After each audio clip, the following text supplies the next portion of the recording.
Hi, I'm Steven.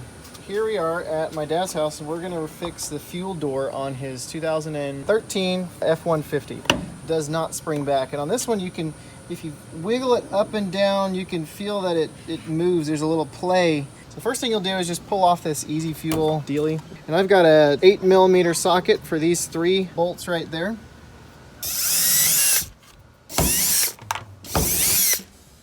You're gonna have to wiggle this assembly out. Kind of grab wherever you can, start to wiggle.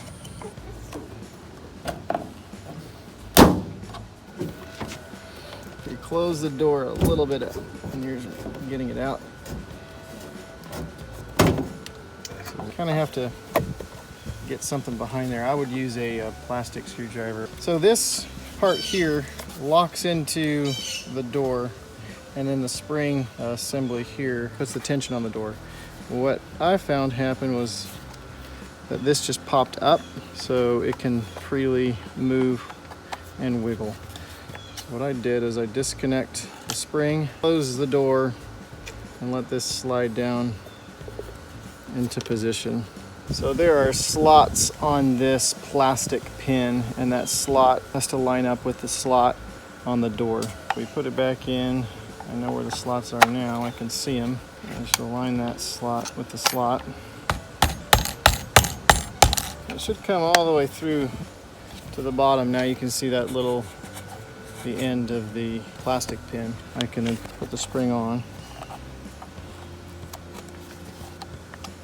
Like new, but we're going to come up with a permanent solution. So we're going to drill a little hole right on the end of that and put a screw so it can't slide out anymore. Here I have the assembly on the bench. I found a self-tapping type or wood screw, and I'm using a 5/64 inch drill bit, and I want to be as straight as I can.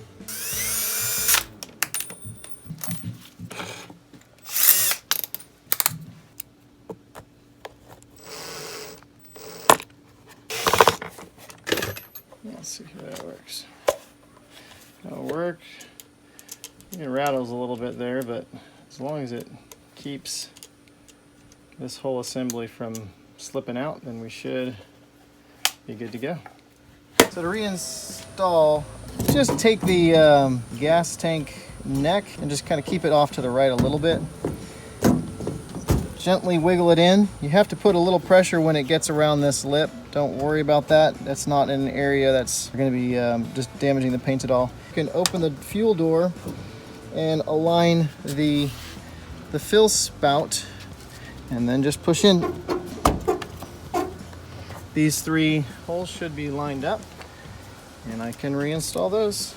I used a Milwaukee hand drill, a little Craftsman driver when I'm putting some of the stuff back on, in an 8mm socket. So if you have these things, or if you need any of these things, I'll leave a link in the description below, and then check it out.